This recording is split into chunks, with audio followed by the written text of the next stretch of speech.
daaqadii baan furay markaan daaqadii furay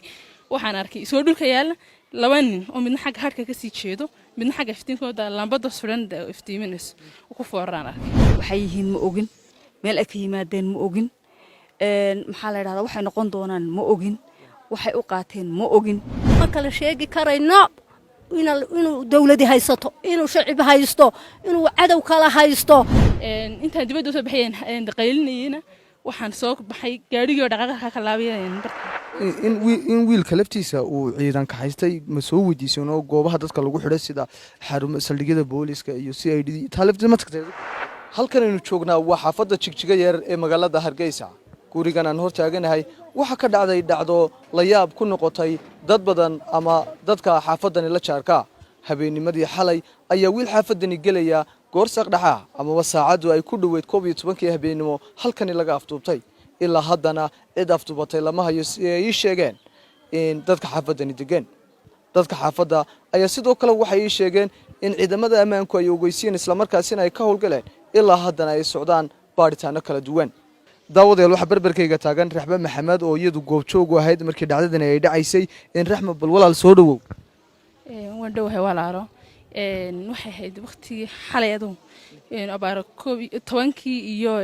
ilaa 50 ilaa 40 u dhaxaysay waqtigaas ku tanka dhowdhow ilaa 20 meelaha dhimay anu qolka ku hurday anu marka gaarigu albaabka ka soo galay marka gaariga guuxiisa marka awal beesiga iska soo geli jiray marka waxaan maqlay gaariga shanqadho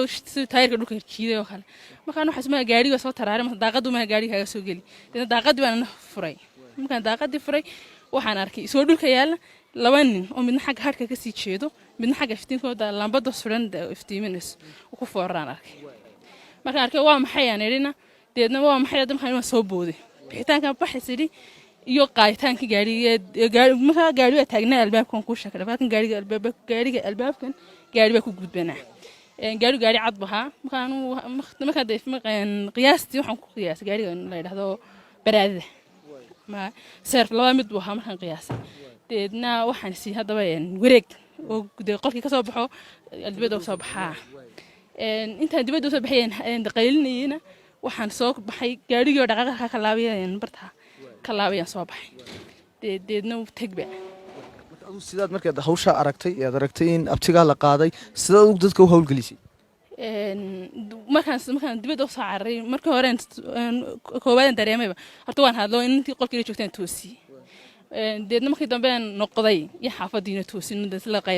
qayladii lagu toosnay marka sidaad u hawlgasheen oo xarumii dawladda ma tagteen oo ciidankii booliska iyo ammaankii laami ammaanka ma soo ogeysiisan dhacdadan isla iyadoo wax badan ka soo wareegin ilaa 12 iyo dhowr iyo 10 minute waxaan tagnay saldhigii Francourt dabadeetana wixii report lanaga gudbinay waa laga qoray ka bacdi gurigan dib ugu soo noqon haddana ciidan baan soo raaciyay gurigan dib ugu soo noqon markaan guriga dib ugu soo noqonay xogaa joogin haddana waan noqonay waxaan ku noqonay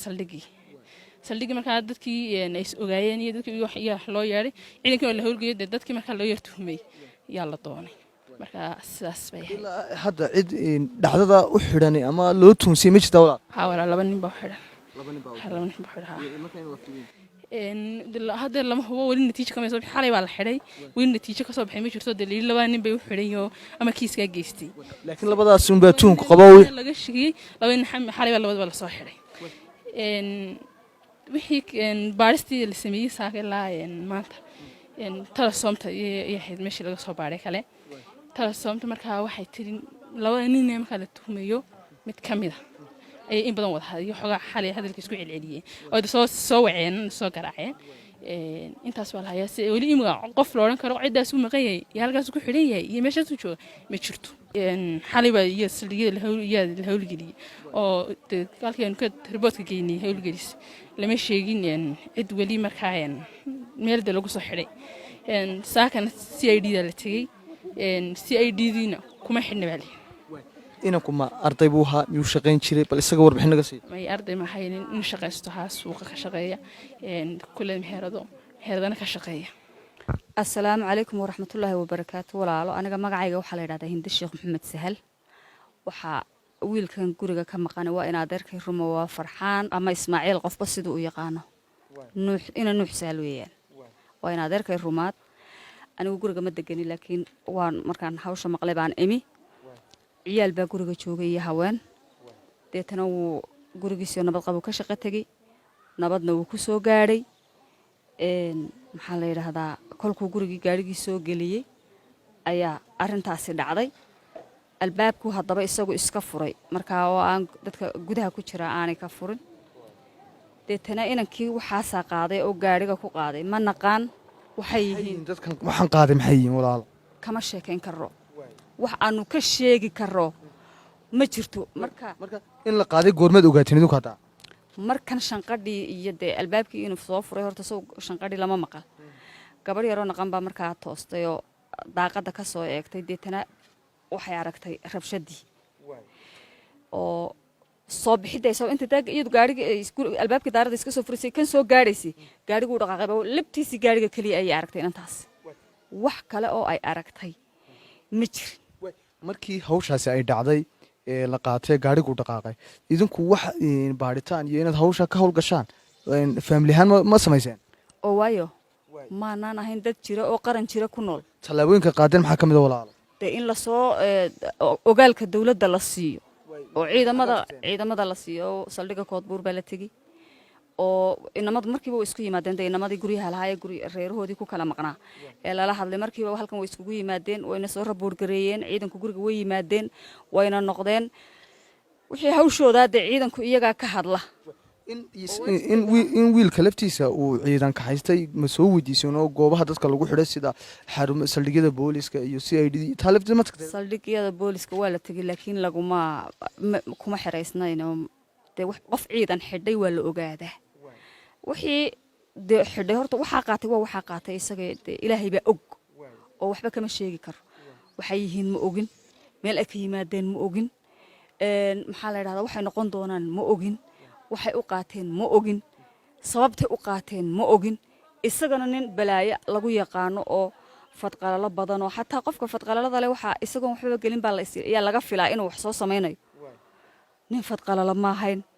nin rabshadeed ma ahayn wuxuu ahaa nin ganacsada ah bakhaarada suuqa ku yaala mid ka mid a buu lahaa wuu ka shaqaysanayay qaranka Soomaaliland buu ka tirsan yahay anagoo aan saluuganayn qarankayaga iyo ciidankayaga midnaba waxaan aad haddana aanu uga rajaynayna ciidanka ugu boorinayna kol walba ma nastaana waa heeganayna haddana hawshayada si hagar la'aana ay maxay haytay ay noogu hagar baxaan u galaan oo raqiya ruux wuxuu noo keenaan ilaa xalay marka 10kii la eego dee waqti badan baa ka soo wareegtay iyo saacado badan wadinkaas aad sheegtay wadinka in hawlgal sameeyay xarumo ciidamada tagay ee dawladii soo ogeysiyay wax ilaa hadda aad ogtihiin oo aad leedahay way soo kordheen ma jiraan wali wax natiijo ama hayno laakiin waanu rajaynaynaa rabbi iyo rag baa maqan ciidankii qaranka jooga ma saluuganin system baanu ku jirnaa oo ka mid nahay oo nu leenahay ma sha Allah oo ku dhex noolahay isaga naga mas'uul qaranka Soomaaliland isagun baanu ka rajaynaynaa inuu insha Allah noo keeno noo soo helay isaga heli garanaya waayo dan maanta anigu baadi gal waxba ma soo heli karo laakiin ciidanku soo helay way walaalo ma ciidanku baa imka baaritaanka wado hawshaas aad u deyseen mise ciidanku family ahaan dacal ba ka baarisan oo qayb idinkuna ka tiin adu ma soo heli lahayd hargeysa qof la waayay qof la afduubtay intood soo hesho ma keeni leed shaqooyinka waa la kala leeyahay ciidankay u taalaa taas ma kala sheegi karayno inuu dawladi haysato inuu shacib haysto inuu cadow kala haysto laakiin waxa weeyaan nin Italyari u qarin laayahay anaga habroodagay buu qaali buu nin diinta yaqaan buu nin daacad u maanta waxaan leeyahay dawladayada haday si ID tahay iyo haday koodbuur tahay waan ka marudalaacsan